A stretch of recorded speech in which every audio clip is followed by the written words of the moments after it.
Hello, welcome to For Flow with Chloe, where we have from Metamorphosis in Motion, the astrology of 2026,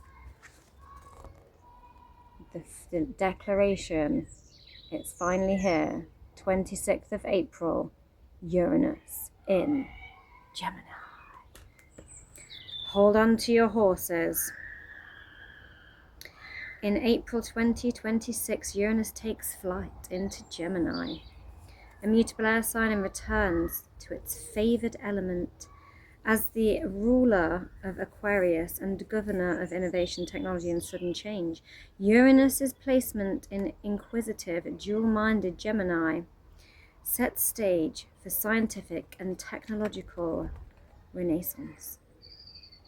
Over the next 6 years, the convergence of AI and quantum computing should transform life on Earth in ways unprecedented in human history, with Gemini ruling communication, commerce and information.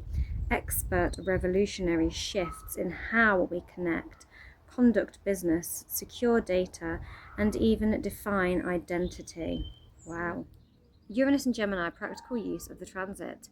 Feed your and free your mind. Curiosity is Uranus and Gemini's favourite appetizer. Binge read non-fiction and fiction books. Take webinars. Upgrade your linguistic toolbox. A new language, coding, syntax or sign language alphabet makes the perfect offering.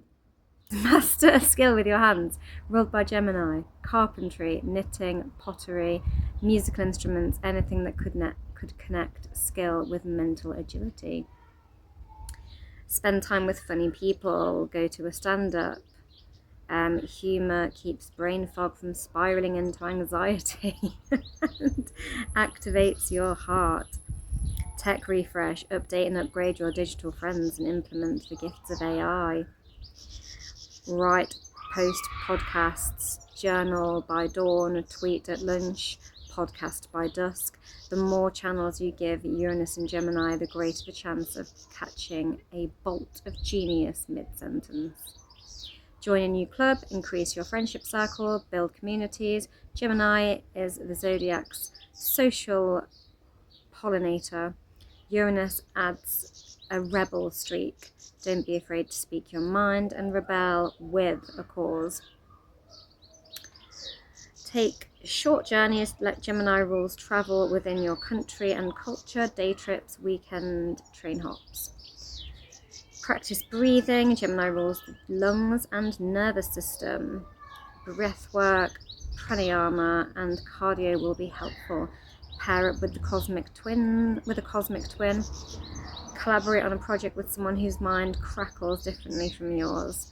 Twin synergy with Uranian electricity births inventions. Spend time with relatives, siblings, cousins, nephews. Gemini also is the sign of neighbours, therefore make friends with those who live close by. Make friends with neighbours.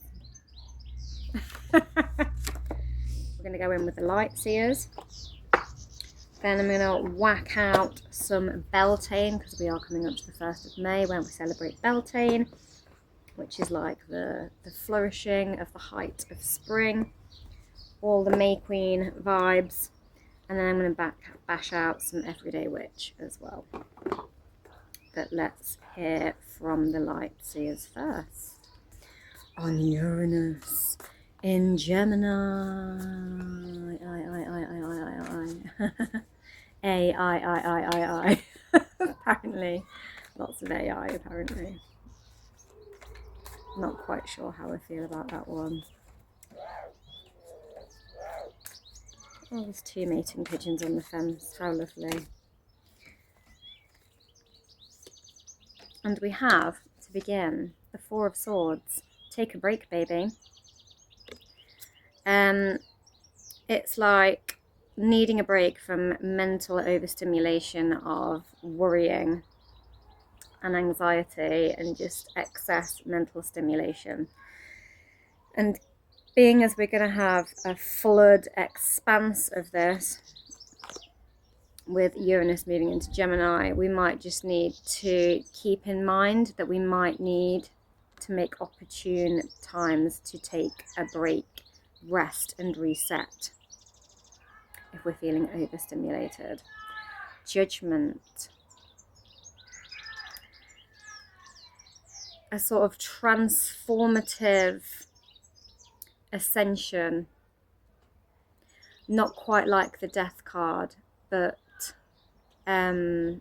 it's kind of like an evolution on from the Death card, in that it's a new beginning and an uprising of the spirit, a release from past pain and a release of burden so we can begin again kind of vibe is more what I'm getting. You know, we've got this person looking kind of in anguish, praying, and their soul is flying free. So it's like whatever we've been, I don't know, having to hold back, repress, squash down, no more, let it fly free. And Uranus and Gemini are massive signs of freedom and choice. 8 of Wands, communication, that is no surprise. Fast pace, incoming, full throttle communication with the 8 of Wands there. And it's very, very fast paced communication coming at you. The Chariot, balancing the 2 horses, going on lots of those short journeys as well, taking our, you know, packing up our cart and hitting the road, and having to balance this dual mindset with the black horse, the white horse, trying to keep them at a steady pace, in unison, and yeah, just setting off on the adventure and trying to remain balanced, embracing the journey, but taking the goods, the home, the security with us, and trying to keep it all balanced and in line. It's actually a Cancerian card. We also have the Page of Cups. We have this kind of if pigs might fly type thing going on this one. And it's just pure cup energy. Check out the symbol. Pure love and emotion. Pure, watery, lovely jubbly energy. And the 10 of Pentacles, some growth, some aspiration about where we're going, what we want to succeed, and fully investing in getting there. To get there, we've got to stay in balance though, take necessary breaks so that we don't become overwhelmed or overstimulated by the fast-paced communication.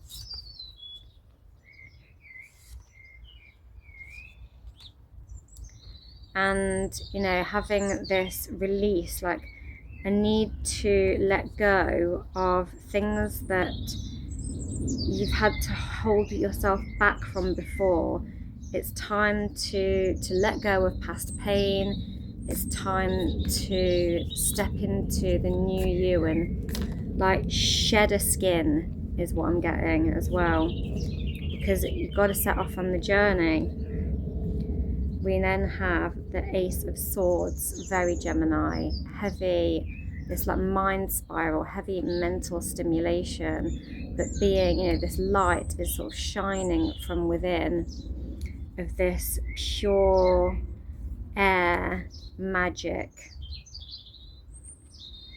of pure focus. And when it's almost like being in a meditative quantum place, of when you are able to set intention and have pure clarid focus and have, you know, this pure streamline of inward outward communication of what's going on in here to what's going, like verbalizing it into the outer world or visualizing it. This like streamline, very clarid, very clear cut. It's very, very Gemini, Uranus. And then we get the Fool card, which represents Aquarius, and Uranus is Aquarius's ruler. And this is all about Uranus in Gemini. Ooh.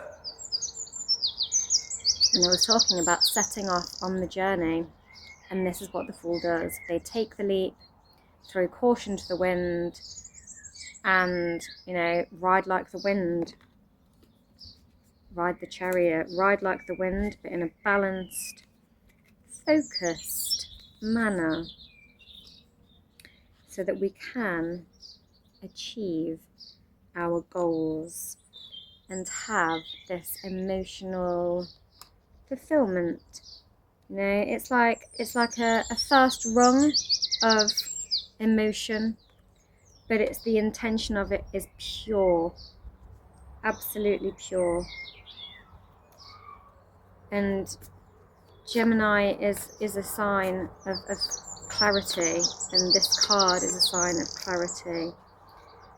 And this Page of Cups is clarity and like a purity of emotion, pure intention and pure focus to stay on track towards, you know, achieving your full ascension, your full package. You've just got to be brave enough to take the leap and release whatever might be holding you back or keeping you pinned down. And then on the bottom of the deck, I just noticed we have the Magician, which is a mercurial card. Gemini is ruled by Mercury. This card is very symbolic of Gemini, and it's about, you know, having this again, this clarity and focus, an alchemy of like pure, this, what I was saying, this pure intention and focus, and making, you know, the magic happen through alchemy, through the alchemy of working with your dual energy, as above, so below, blending it into one being.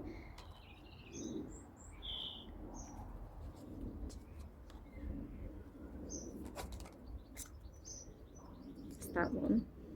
Page of Swords, knowledge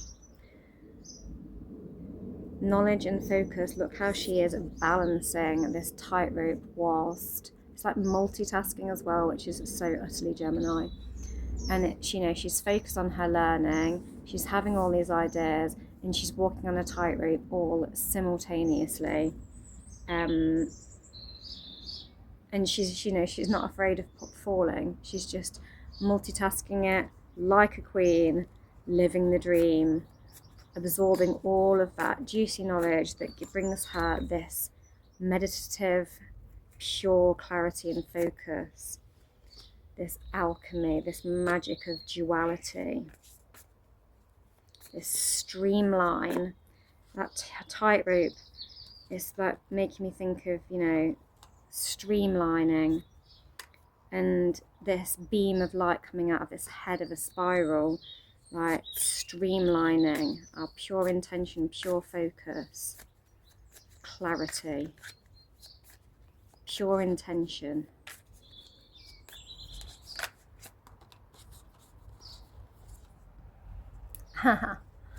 And we have the Gemini card, the Lovers, duality, that twin thing, that dual focus, that synastry, that symmetry, synastry, alchemy, multitasking, cosmic quantum thinking vibe that is so Gemini.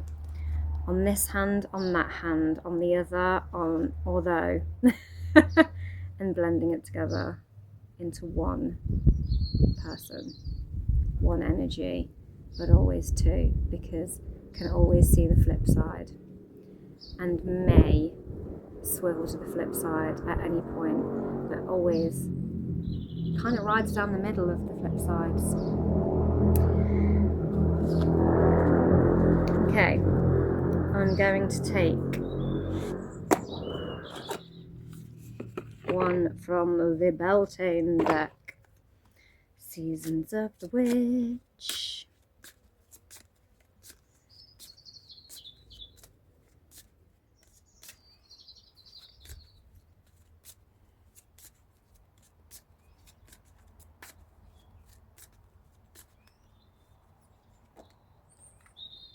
And we have Inner Power. Wow, check out that cosmic hair and that big aura of light. Let it be known, no will or desire is more powerful than I, embodied. How interesting. I was just talking about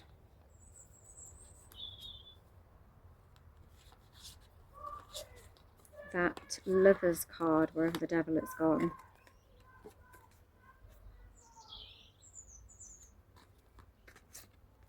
When two become one, as said the Spice Girls. Yeah. I, embodied, and I'm getting this whole duality, merged, unified. Where's he gone? Where's my magician at? I'm not being very neat with my stack today. There he is. And this multitasking, and it's like honouring the two versions of self and blending it, balancing it like the charioteer. Oh, someone just popped out from God knows where that was stuck to the back of another card, the Queen of Pentacles. She was actually stuck to the back of the Ten of Pentacles. She's probably been there the whole time. But yeah, balancing that dual energy of the two horses with the chariot, and the chariot kind of symbolizing the inner embodiment of the two things, and the charioteer being, you know, almost like the magician, like alchemizing and blending the two energies of that horse to keep that chariot steady and moving forward, that inner world, the chariot representing the home, the internal, and everything else kind of being, you know, the charioteer being like the master of the decisions, and the horses being, you know, life, and the two flip sides, or the two timelines, the journey on the road. And we have this beautiful Queen of Pentacles that was stuck unexpectedly to the back of the Ten of Pentacles, which is this lovely kind of earthy, you know, she's got to her queenship, she's ruling, she's calm, she's patient, she is embodiment, she's grounded in her energy, she's still and patient and one with it, because she is very much focused on her goals, which is the Ten of Pentacles, this pure growth of, I know where I'm going, I'm off on my journey in my chariot. She's done all of these things, you know, and she knows where she's going. She's used her inner magician to get to this ascension and bliss state, because she pursued and focused on her dreams and her own personal growth. I mean, look at the growth and the bounty of green in that card, the abundance and the self-security of it, the self-assuredness, but not in an arrogant way. She is embodied. She knows. She has the power. Let it be known, no will or desire is more powerful than I embodied. And I'm going to take one from the Everyday Witch.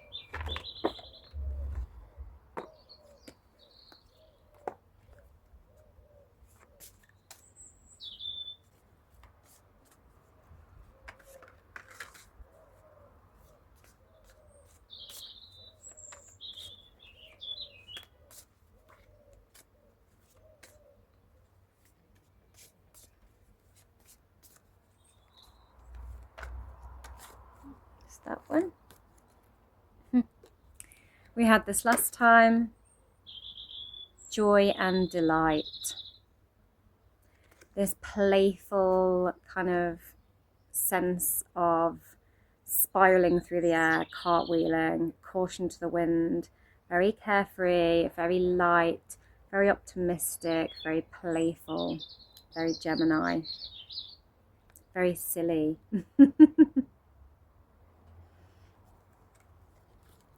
And that is the reading, guys. Don't forget to find your joy and delight and be silly and playful. Because if we get a bit too serious about this whole embodiment, then we might kind of forget to have fun. And a bored Gemini is a dangerous thing. Don't want to be bored in Gemini season, that's for sure. I mean, officially it doesn't start till the 22nd of May, but Uranus moving into Gemini is going to give a heavy Gemini vibe, even to Taurus season. Get ready for quick communication. But do try to find some grounding within it and balance. And that is the reading. Thank you for watching Flow with Chloe. Don't forget to like, share, subscribe, and all that jazz. And have a wonderful rest of the weekend. There's not much remaining. I went and did my stall, did quite well. I was pleased. Made some money off my arts and crafts stuff. Always nice. It was quite a fun little festival to do as well. Lots of happy people. And that's all from me.